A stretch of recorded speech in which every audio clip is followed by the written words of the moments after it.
박수 한번.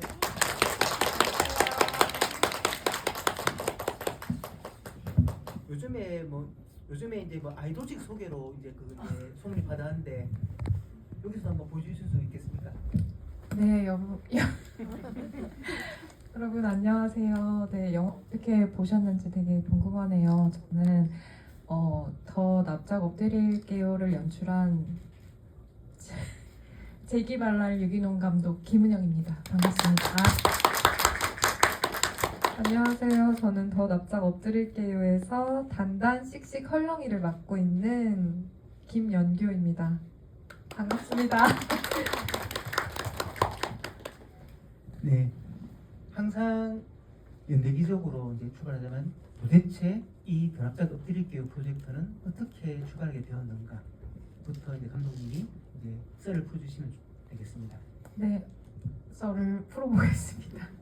2020년도쯤에 시작을 한 것 같은데 제가 독립출판사 고라니북스를 운영하고 있어요. 거기서 이제 불교 출판사에 5년 다녔던 언니랑 얘기를 하다가 너무 얘기가 너무 재밌는데 한번 에세이로 써보지 않을래요? 했다가 에세이로 같이 쓰고 그걸 또 만드는 편집하고 뭐 책으로 내는 그 과정 안에서도 이게 영화화 했을 때 어떤 매력이 있을 것 같다. 그래서 영화화까지 한번 같이 가보자 이렇게 얘기를 해서 영화를 만들게 됐고 사실은 저희가 개봉을 하게 될지는 상상도 못했던 것 같아요. 그때까지는. 근데 어떻게 한 걸음 한 걸음 걸어가지고 여기 이 극장까지 왔습니다. 네. 이렇게 이제 장대한 과정이 있었는데 혜송 작가님을 찾아오셨던 건가요? 아니면 이제 어떤 인연으로 처음에 이제 컨택트를 하셨는지. 원래 알던 사이였는데 그날 유독 서로의 그 직장 얘기를 토로하던 밤이었어요. 신세 한탄을 하다가. 네, 그렇죠. 신세 한탄을 하는데 그날 저도 좀 깊이 얘기하고 언니도 좀 깊이 얘기를 했는데 이게 듣다 보니까 너무 재밌는 거예요. 그 세계 안에도 그 절 안에도 사바 세계가 있고 어떤 어려움과 그런 고난과 어떤 많은 일들이 일어나는구나. 그게 되게 매력적으로 다가와서 같이 해봤으면 좋겠다 이렇게 꼬셨습니다. 타인의 고통을 그렇게 전략적으로 이용하시는. 그런데 타인의 고통을 보는 게 재밌죠, 사실. 타인의 고통이자 저도 비슷한 고통을 가지고 있으니까. 보면은 책 작업과 동시에 사실 영상화까지 같이 이제 출발하신 건가요? 출발은 일단은 딱 목표는 한 가지씩 두고 에세이부터 이렇게 편집, 책 딱 끝내고 나서 영화화 딱 뭔가 결정을 했던 것 같아요. 그 책이 바로 이 고라니 북스의 네, 책입니다. 네. 이제 아주 재밌는 책인데 이제 제가 이제 작년에 영화 좀 나오고 나서 볼 때 이제 책을 주문을 하니까 북 트레일러가 요즘 보면은 온라인에서 있잖아요. 북 트레일러가 사실상 영화에 도입하고 되게 겹쳐 보여서 이것은 이제 모든 걸 다 계획하고 시작했구나 그런 생각이 들었습니다. 이제 그렇다면은 이제 책과 영화의 출발점은 나왔고 그렇다면은 이 영화의 알파이자 오메가인 납작 엎드림을 잘하시는 우리 혜인 보살님을 어떻게 이제 만나게 되었는가 이제 그 과정도 나와야겠죠. 먼저 감독님 하시고 그다음에 배우님이 하시면 될 것 같습니다. 어떻게 만나게 되었냐면요. 다른 배우님들은 제가 이미 다른 작품에서 많이 알고 있었는데 이 혜인 역할의 김영교 배우님은 이 영화를 하게 되면서 알게 된 사이입니다. 그래서 아주 오랫동안 찾아 헤맸었고 혜인 역할에 너무 딱이다 싶었어요. 만나자마자. 그랬어요. 감독님의 이제 이렇게 정은이 있었는데 이제 김연교 배우님의 이제 그 회상은 또 틀릴 수가 있잖아요. 그래서 이제 연교 배우님의 감독님과의 첫 만남 기억이 있다면 어떤 게 있을까요? 처음 만남은 똑같으니까 똑같고 이제 이 더 납작 엎드릴게요의 스크립터를 해주셨던 분이 굉장히 오래전에 제 단편 포스터 같은 사진을 보고 저를 기억하셨다가 그게 거의 7년 전? 아니다. 그때 당시 5년 전이었는데 그러고 그 사진을 기억하고 감독님한테 추천을 해줬다고 제가 알고 있어요. 그리고 최근에 누가 저한테 그런 거 물어봤었어요. 어떻게 이 영화 함께 하게 됐냐고. 근데 그날 공교롭게 그 영화 촬영 감독님이 이거 더납작 봤다고 얘기를 해주셨어요. 그 포스터 봤다고 했던 걸 촬영해 주셨던. 그래서 촬감님 이러면서 봐주셔서 감사하다. 저 촬감님이 찍어준 사진 때문에 이 영화 캐스팅됐던 것 같다. 뭐 이런 얘기를 했었죠. 네, 그리고 첫 만남에서 기억나는 거는 연교 배우님이 다크서클이 되게 심했던 기억이 나서 아, 우리 혜인이랑 참 잘 어울리겠다 이렇게 생각을 했었습니다. 그렇게 우연이지만 모든 게 다 준비되어 계셨던 그런 상황입니다. 여기에서 뭐 영화 보시면은 다들 이제 뭐 하하호 이제 재밌게 보시겠습니다만 우리 출판사의 우리 세 식구가 절묘하게 이제 상사와 중간과 막내 이제 케미를 이뤘었는데 어떻게 보면은 이제 그냥 별로 보호를 안 하는 것 같지만 어떨 때는 막 다 출동해서 우리 강철 대우를 만들어가지고 이제 지켜주고 이 이제 세 배우의 어떤 이제 캐스팅 과정에서 감독님의 이제 작정과 그리고 이 배우들이 이제 최적이었다는 어떤 확신이 들었던 순간들이 있을 건데 그런 에피소드가 있다면 확신이 들었던 순간은 첫날 이제 리허설을 하고 대기실에서 배우님 세 분이 계시는데 너무 시끄러웠어요. 그 세 분이 너무 서로가 얘기를 많이 하고 그냥 제가 어떤 걸 요구하지 않아도 리허설을 하고 계시고 저한테 어떤 아이디어를 주시는 걸 보고 아, 확신이 들었습니다. 네. 세 명이 각자 어떻게 이제 우리가 보면은 일상에서도 접할 수 있는 그런 이제 캐릭터들인데 좀 감독님이나 또 배우님은 이 세 명의 어떤 합이 어떻게 좀 보였으면 좋겠다. 어떻게 보면 그냥 막내 입장에서는 그냥 이제 나를 괴롭히는 사람으로만 볼 수 있는 건데 이제 이 캐릭터들에서 배우님 입장에서는 그 선배 둘은 어떠한 사람인 것 같다. 그리고 감독님은 이들이 어떻게 조합으로 보였으면 이제 하고 구현했는지 이런 좀 비하인드가 있을까요?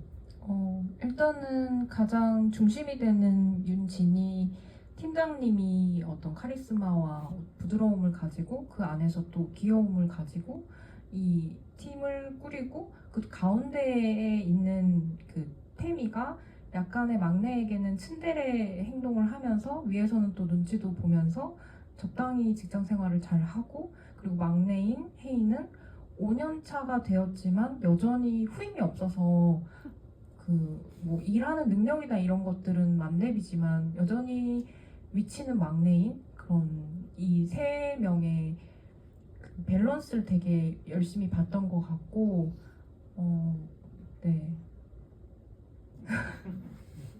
배우님은 이 영화 속에서 두 선배는 어떤 사람이라고 생각하시면서 연기를 했었는지 그리고 세 배우님들끼리 역할에 대해서 좀 토론하거나 서로 좀 궁합을 좀 맞추거나 할 수가 있을 것 같은데 그런 이야기가 좀 있을까요? 그냥 영화 속 인물들 그 자체로 생각을 했었어요. 그래서 팀장님 같은 경우는 대리님보다는 좀 높다라는 정도의 인식과 그리고 카리스마가 있으신데 그게 막 얼토당토 않은 말을 하는 사람이 아니라 때때로 그 장면이 있어요. 이제 음식 뭐 먹을까 이런 얘기 나누면서 셋이 걸어가는 장면이 있는데 그 장면을 제가 참 좋아하는데 팀장님이 이제 대리님한테 한 인간을 이해하는데 얼마나 시간이 걸릴 것 같냐 그거 평생 해도 못하고 그냥 넘겨라 뭐 이렇게 어떤 좋은 말씀을 해주시거든요 우리한테. 근데 그런 사람이 팀장으로 어쨌든 딱 있다라는 거를 혜인이는 사회생활이니까 당연히 어렵지만 그것을 알고 있었던 것 같아요. 그리고 좋아했었을 것 같아요. 팀장님과 대리님을. 그러니까 동료 애가 있었지 않았을까. 그리고 에세이에 나오는 부제가 있는데 일로 만난 사이라고 이들은 뭐 각각의 캐릭터는 있지만 아주 누가 막 빌런이고 아주 누가 성격이 나쁘고 막 이런 캐릭터성을 가지는 게 아니라 정말 그냥 우리가 일하는 현장에서 만날 법한 사람들이었으면 좋겠다고 생각을 했었고, 진짜 일로 만난 사이에 그 끈끈하지만 어떨 땐 끈끈하지만 어떨 땐 냉랭해지는 그런 사이로 표현이 됐으면 좋겠다라고 생각을 했었습니다. 예, 이 작품이 그래서 보기에 편하기도 하고, 그런데 물론 이제 약간 시트콤적인 그런 느낌 있잖아요. 근데 시트콤이면 그냥 일상이 계속 반복되는 그런 형식으로 그냥 끝나는 경우가 이제 많은데, 이 영화는 그렇게 5개 이제 막으로 있으면서 어떻게 보면 하나하나 떼어서 봐도 볼 수가 있습니다만, 점점 이제 어떻게 첫 번째 에피소드에서 이 사찰 이제 출판사 라이프가 거의 사실 다 녹아 있잖아요. 녹아 있고 마지막에는 점점 해서 이제 중간중간에 약간 물결을 타다가 이제 영화의 제목과 동일한 그 장으로 해서 어떤 이제 하나의 좀 결론과 이후의 어떤 이후의 이제 그 미래에 대한 어떤 상상을 하게 만듭니다만, 원래 웹드라마로 출발했던 것을 영화로 이렇게 하나로 이제 통편집을 하게 됐던 어떤 결정적 어떤 분기점이 있다면 무엇일까요? 사실은 이 장르적 구분에 대한 그 뭐랄까요? 이거는 영화로 시작해야 돼, 이거는 웹드라마로 시작해야 돼 라는 그 강력한 그런 것은 없었어요. 저희가 그때 이 영상화 할 때 책을 웹드라마화 해주는 그 뭐라 그러죠? 지원금을 받을 때 그런 그 맥락이 있었어요. 그래서 조금 우리가 라이트하게 가볍게 웹드라마 형식이라고 생각하고 해보자 했는데, 저희가 만드는 과정 내내 저는 계속해서 이 영화 작업을 해왔으니까 그 어떤 것도 다르지 않았고, 이번에 제가 가장 그냥 뭔가 다르게 했다고 하는 점은 관객분들한테 정말 쉽고 재밌게 다가갔으면 좋겠다라는 마음으로 작업했다는 거, 그거밖에 없었던 것 같아요. 이때쯤에서 도대체 진행자는 왜 그 객석에는 기회를 주지 않는가 하실 분들을 위해서 첫 번째 서스 타임 드리겠습니다. 예, 서슴없이 이제 시간은 한정되어 있기 때문에 궁금하신 점 또는 소감을 이제 나누고 싶으신 분들은 뭐 코로나 때 있었던 뭐 이제 뭐 톡방 이런 거 없습니다. 그냥 직접 이제 오프라인으로 해주셔야 됩니다. 예, 계신가요? 마이크 드리겠습니다. 제가 불교 조작 출판사에서 일을 본 적이 없어가지고 거기에 취업을 하려면은 실제 불교를 믿어야 되는 사람만 취업을 할 수 있는 건지, 거기에서 만약에 다닌다 그러면은 불교 뭐 교리나 그런 거를 어느 정도 따라야지 뭐 그런 규칙 같은 게 있는 건지, 영화 속에서는 뭐 사생활 하면 안 된다고 해서 기본에서 못 잡고 뭐 그런 식이 나오는데, 실제 어디까지 불교에 맞춰가지고 이렇게 생활하면서 이렇게 이 직장 생활을 해야 되는 건지, 설정이 있으신 건지. 일단은 그냥 가장 일반적인 직장, 5인 이하의 직장이라고 생각하시면 되고요. 종교가 무조건 불교여야 된다는 아니었던 것 같아요. 근데 여기를 다니려면 아침부터 조례를 예불을 해야 되고, 그리고 1년에 한 번씩 1,800를 해야 된대요. 그런 행사가 있대요.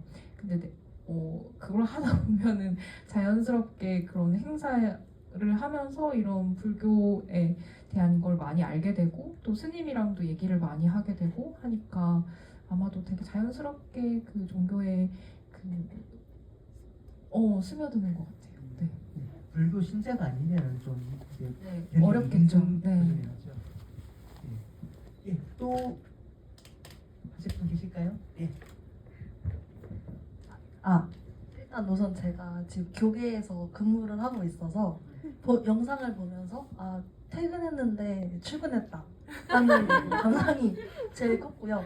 그리고 그 모든 대사나 특히 그 마지막에 나온 연화수 보살님이 다들 직원들 기도비랑 있는 값으로 먹고 사는 거 아니냐? 그 문장은 너무 감명 깊었던 문장이었고, 이건 정말 사실 그 자체였던 것 같습니다. 그래서 보면서 너무 재밌게 잘 봤었고요. 그래서 사실 저희 내부 직원들끼리도 이 영상 예고편 떴을 때 서로 공유하면서 이거는 우리 이거 종단 차원에서 한번 다 같이 와서 단체 관람 해야 되는 거 아니냐라고 했었던 감상을 남겼는데, 영화를 보니까 더더욱 이건 다 같이 와서 한번 봐야겠다라는 생각이 되게 많이 들었고요. 너무 재밌게 잘 봤습니다.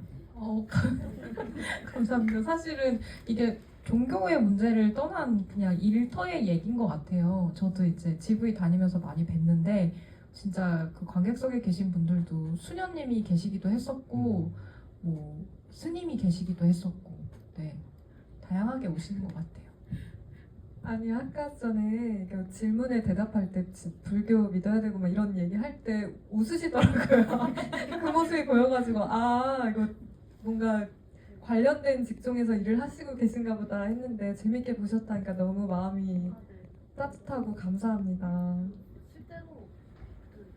실제로 그 일을 하면서 정말 더 재밌는 에피소드가 되게 많은 것 같고 그래서 저희도 사실 제가 제 회사 얘기를 친구들한테 얘기했을 때 되게 생경하고 신기하게 받아들이는 친구들이 되게 많았었는데 감독님께서 영화 만드셨던 계기를 들어보니까 이럴 수도 있겠구나라는 생각이 들기도 했었습니다.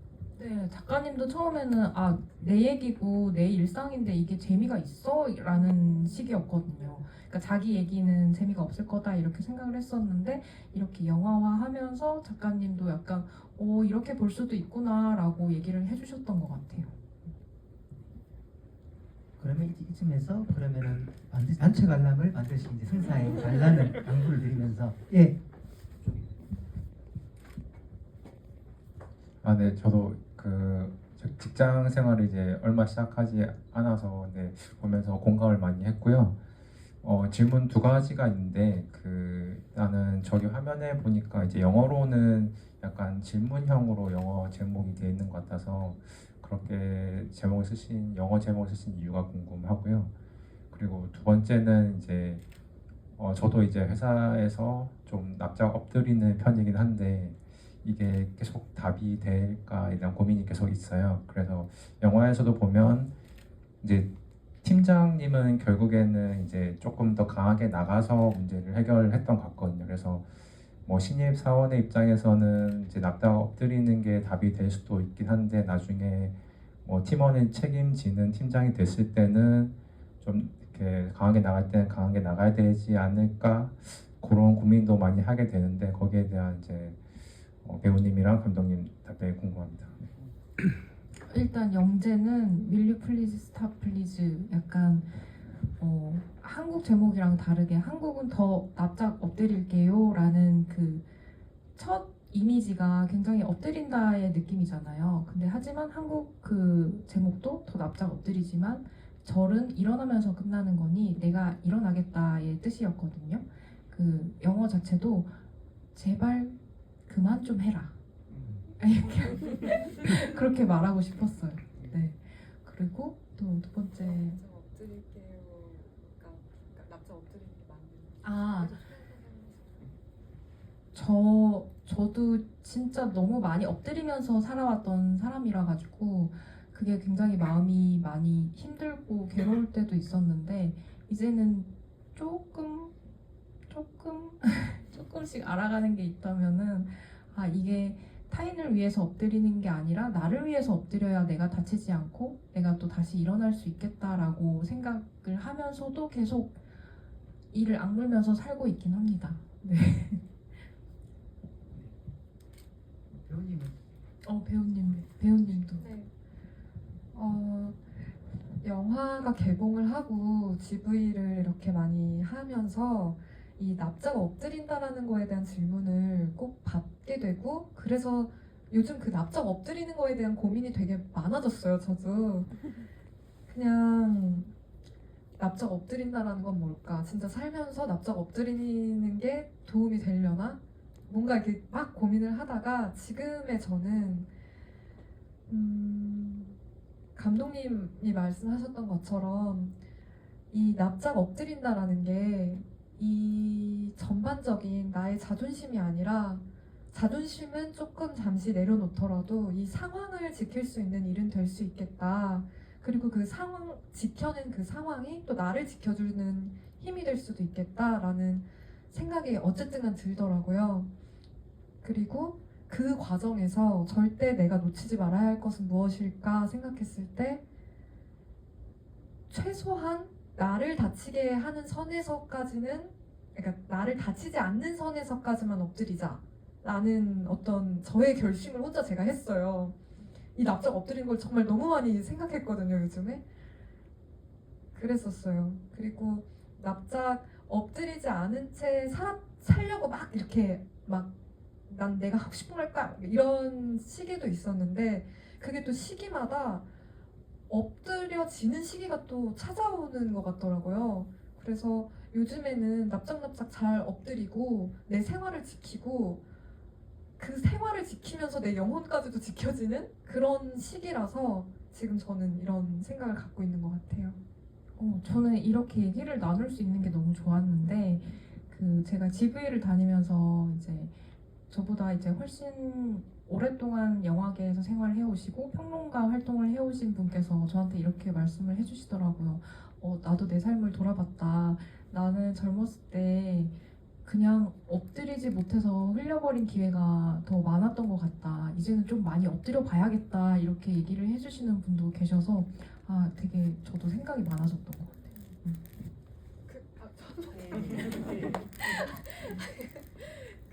저는 이게 또 되게 인상 깊었는데 너무 인상 깊어서 계속 요즘 얘기하는데, 연꽃이 진흙탕에서 피는데 하늘을 보면서 되게 고결함을 상징한다고 하더라고요. 불교에서 제가 불교 방송 나갈 때 공부를 했는데, 그래서 저는 이 납작 엎드린다라는 게 이 현실 속의 찌즘에 내가 속해서 납작 엎드리지만 어쨌든 하늘을 보고 피어나는 연꽃처럼 좀 고결하게 나를 지켜야겠다 이런 생각을 또 했었어요. 나는 연꽃이다. 그래서 이제 이 영화를 보신 많은 분들이 어떻게 보면 그냥 단순하게 우리가 이제 영화를 보지 않고 그 시놉시스만 볼 때는 이 마지막 장이 되게 좀 굴욕적인, 우리가 일상에서 많이 겪고 있는 그런 걸로 끝나는, 사실 한국 독립영화에서 2030 세대가 창작을 하다 보니까 엄청나게 다 그런 내용은 많이 있습니다. 그런데 이 영화에서 끝에 단순히 그걸 끝나는 것이 아니라 그 선택과 판단도 이제 해인 보살님이 스스로 하고, 그리고 끝에 딱 나갈 끝에 어떤 이제 이제 절간에서 이제 딱 등을 보이면서 나가고 할 때 상당히 보면은 이제 뭔가 좀 이제 방금 배우님과 함께 말씀하셨던 그런 스스로 선택하고 판단하고 일종의 약간 이제 절에서 이제 시켜서 이제 분위기에 따라서 하는 수양이 아니라 스스로 그런 거를 헤쳐나가는 그런 부분에 대해서 많은 분들이 이제 인상을 받았다고 하시더라고요. 그래서 이제 그 장면을 이제 이 분명히 이제 감독님이 이제 한 방을 딱 날리기 위해서 이제 어떻게 보면 획을 딱 끊는 장면인 건데, 그 장면에 이제 그 의도에 대해서 혹시나 이제 그 관객분들에게 조금 더 풀어주실, 나는 이런 의도가 있다라는 거, 그리고 배우님이 그 장면을 연기할 때 어떤 당시 어떤 감정이나 아니면 어떤 주문을 받으셨는지 조금 더 부연해 주시면 어떨까 싶습니다.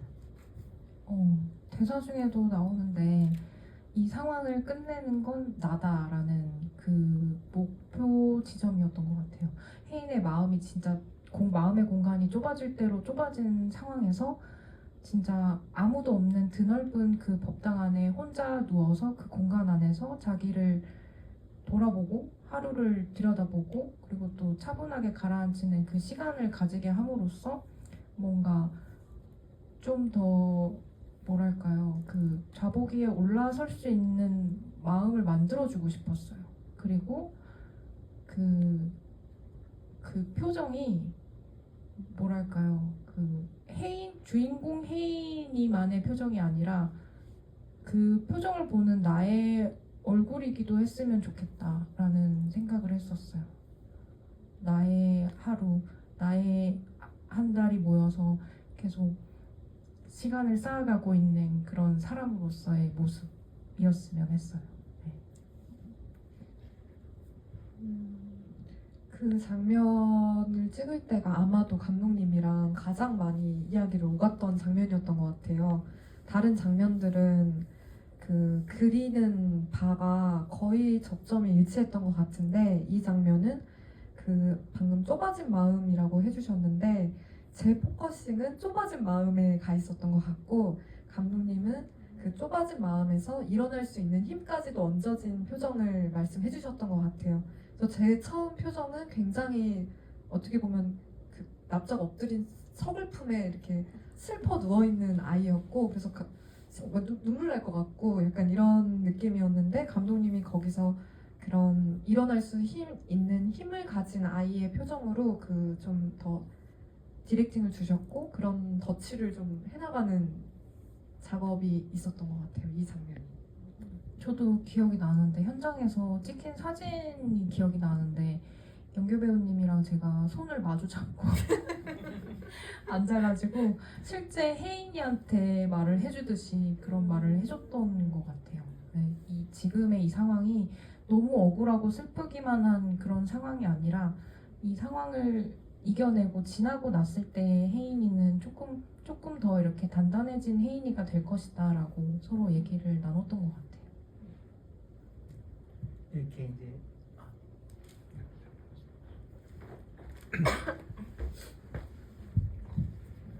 네, 제가 이 영화 처음 보고 나서 딱 제 스스로한테 다짐했던 게 있는데, 이 영화 한 10번은 봐야 되겠다 싶었는데 영화제부터 시작해서 오늘까지 한 7번 정도 본 것 같더라고요.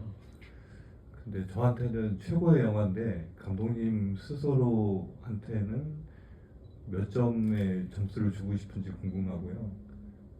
그리고 배우님한테도 본인의 캐릭터나 연기에 대해서 점수가 궁금하고, 하나만 더 여쭤보자면 그 영화 속에서 이제 달마 대사가 그 우렁각시처럼 막 작업을 해줘서 이제 현실이 됐을 때 복귀가 돼 있잖아요. 그 두 분한테 만약에 그런 상황이 주어져서 하나만 무언가 그렇게 이루어질 수 있다면 무엇을 이루고 싶으세요?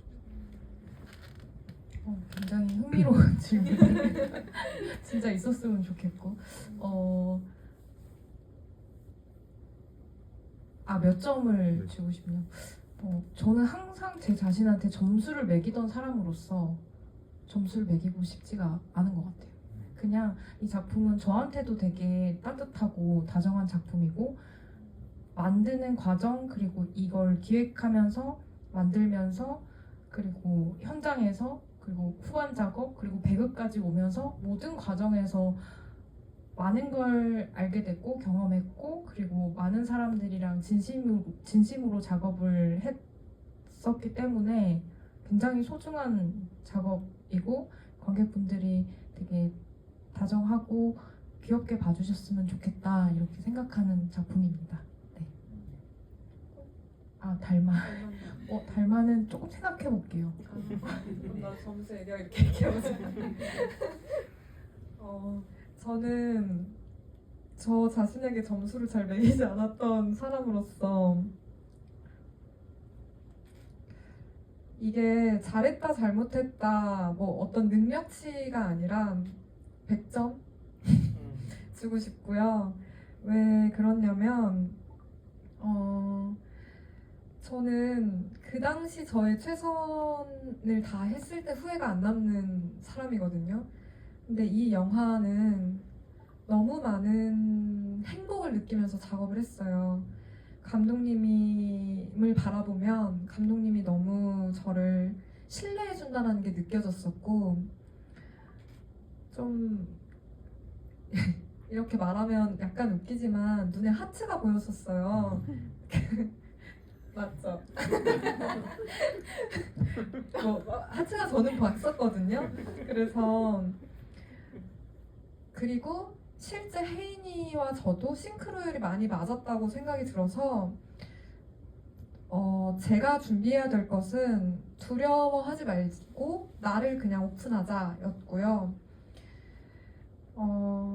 조금 제가 뭐 준비했던 게 요만큼 더 있었다면 혜인이는 굉장히 단단해야 한다라는 마음을 제가 그냥 먹었었어요. 혜인이가 이렇게 막 굽신굽신하지만 연약한 아이는 아닐 것이다 라는 게 있어서 그걸 좀 이렇게 마음에 갖고, 저도 저를 엄청 믿고, 그리고 신뢰와 지지를 받으면서 촬영을 했고, 같이 함께 했던 배우들도 굉장한 하모니가 있었기 때문에 그 시기, 그 가을에 제가 할 수 있었던 최선을 다했던 작품이어서, 그런 의미에서 50점. 나는 100점이라고 써줬어요.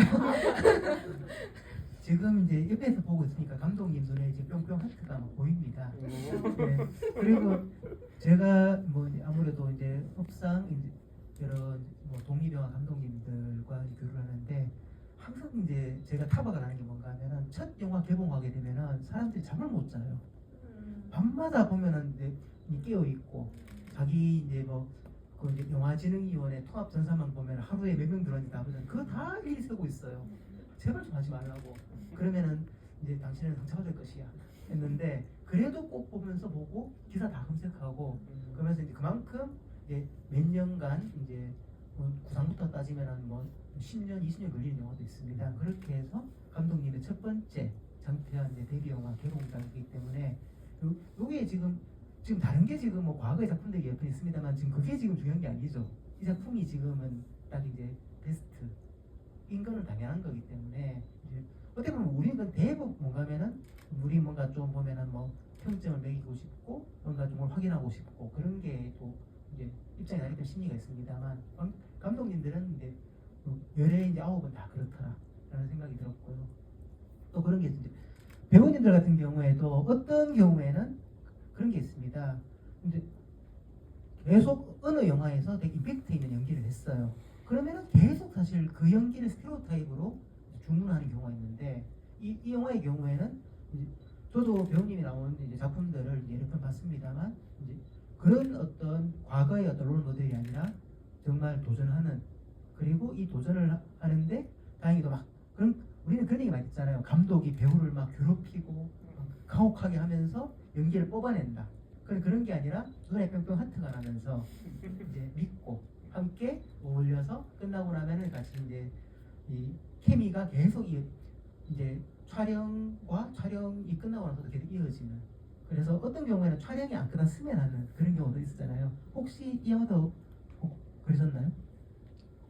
사실은 이 영화를 찍고 나서도 너무 같이 뭔가를 계속 하고 싶은 마음이 들어서 같이 팟캐스트를 하자고 또 꼬셔가지고 같이 하고 있어요. 그 같이 했던 조연출했던 친구랑 PD님이랑 또 배우님이랑 넷이서 한 달에 한 번씩 그 글을 쓰고 그 글을 모아가지고 또 책도 내고 같이 동시에 팟캐스트도 하면서 그런 활동도 하고 있고 또 여기 나왔던 세 분의 배우님들과는 단편을 하나 더 촬영을 했고 얼마 전에 끝난 부천 판타스틱 영화제에서 상영을 했었습니다. 네.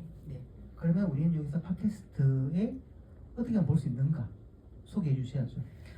팟빵, 네이버 클립, 네이버 오디오 클립, 유튜브 다 아늑한 세계라고 검색하시면은 들어보실 수 있습니다.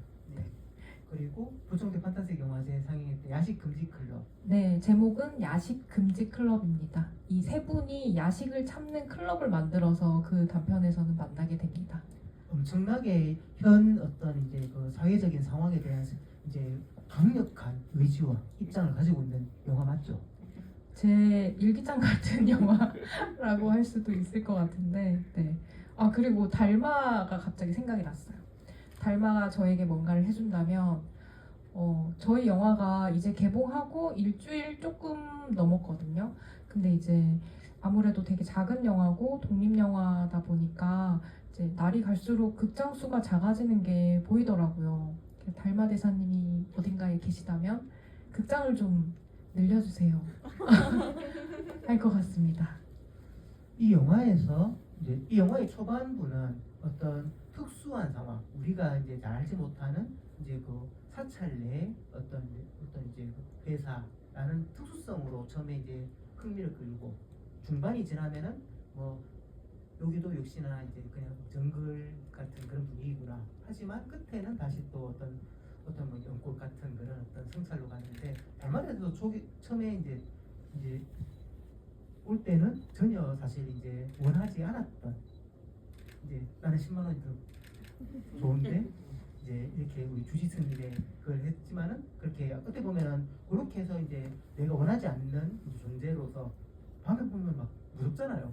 눈 부리부리하시고 그런데 그것이 이제 어떤 촌실적인 거지만은 어떤 이제 나를 구해주는 그렇게 해서 뭔가 좀 달마대사의 캐릭터가 상당히 이 영화에서 어떻게 보면 되게 좀 윤활유나 완충 역할을 해준다는 느낌이 들었습니다.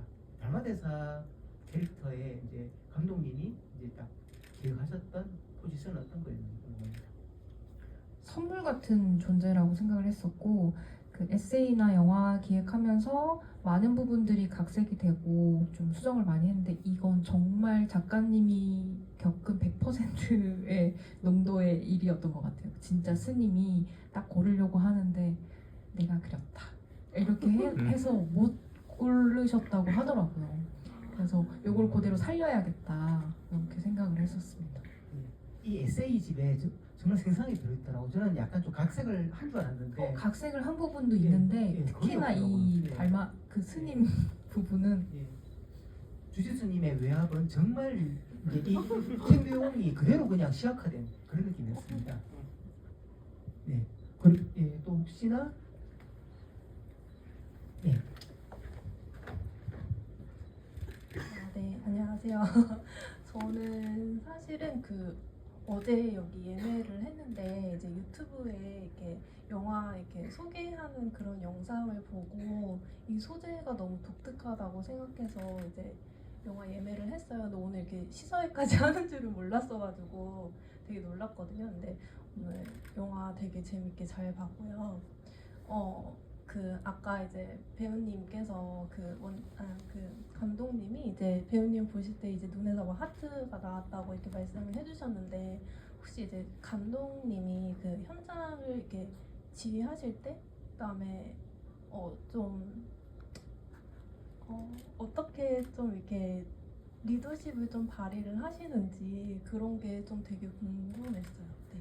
저 어떤 기자님이 좀 다르게 질문하셨는데 현장에서의 주지 스님이 누구였냐 이렇게 물어봐 주시더라고요. 그게 혹시 감독님은 아니었냐 이렇게 물어봐 주셨던 기억이 갑자기 나네요. 네. 요거는 그렇다면 이게 연결 배우님의 아, 질문이라고 네, 그렇게 하겠습니다. 뭐 잠시 감독님 잠시 나가요.